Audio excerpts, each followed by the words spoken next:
साल के 365 दिनों में सिर्फ एक महीना ऐसा है जब इंसान के पूरे साल के गुनाह और नेकियों की मुकम्मल रिपोर्ट सीधे 7वें आसमान के ऊपर अल्लाह रब्बुल इज्जत के सामने पेश की जाती है।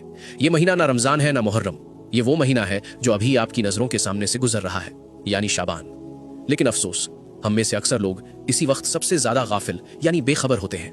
मेरे भाइयों और बहनों, इस महीने की हकीकत को समझने के लिए हमें मदीना मुनव्वरा के उस मंजर को देखना होगा। हदीस की मशहूर किताब सुनन अन-नसाई में आता है, हजरत मोहम्मद सल्लल्लाहु अलैहि वसल्लम के चहेते सहाबी हजरत उसामा बिन ज़ैद रज़ियल्लाहु अन्हु ने एक बार नबी करीम से पूछा, या रसूल अल्लाह, मैं देखता हूं कि आप शाबान के महीने में कसरत से यानी बहुत ज्यादा रोजे रखते हैं, उतने किसी और महीने में नहीं रखते, इसकी वजह क्या है? इस पर हजरत मोहम्मद सल्लल्लाहु अलैहि वसल्लम ने जो जवाब दिया वो हर मुसलमान का दिल लर्जाने के लिए काफी है। आपने फरमाया, ये रजब और रमजान के बीच का वो महीना है जिससे लोग गाफिल यानी नेग्लिजेंट हो जाते हैं, और यही वो महीना है जिसमें अमाल रब्बुल आलमीन के सामने पेश किए जाते हैं। और मैं ये पसंद करता हूं कि जब मेरा अमल ऊपर उठाया जाए तो मैं रोजे की हालत में हूं। जरा दिल पर हाथ रखकर सोचिए, कायनात का वो मालिक जिसके कब्जे में हमारी जान है, जब उसके सामने हमारे साल भर का नामा अमाल खोला जा रहा हो तो हमारी हालत क्या होनी चाहिए? क्या ये वक्त बाजारों में घूमने का है या ये वक्त गफलत की नींद सोने का है? उलमा लिखते हैं कि शाबान का महीना बीज बोने का महीना है।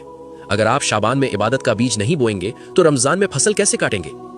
शाबान दरअसल रमजान की रिहर्सल है।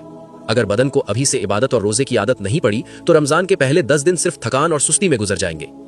अम्मा जान हजरत आयशा रज़ियल्लाहु अन्हा फरमाती हैं कि मैंने रमजान के अलावा हजरत मोहम्मद सल्लल्लाहु अलैहि वसल्लम को शाबान से ज्यादा किसी महीने में रोजे रखते नहीं देखा।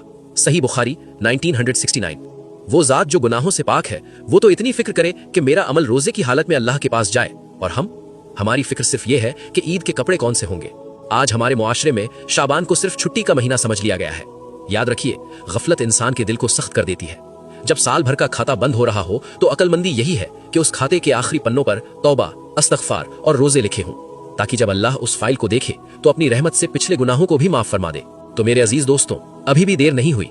आने वाले दिनों में ये नियत करें कि हम हजरत मोहम्मद सल्लल्लाहु अलैहि वसल्लम की सुन्नत पर अमल करते हुए कुछ नफिल रोजे जरूर रखेंगे, और अगर रोजा ना भी रख सकें तो कम से कम अपनी जबान को अल्लाह के जिक्र से तर रखेंगे।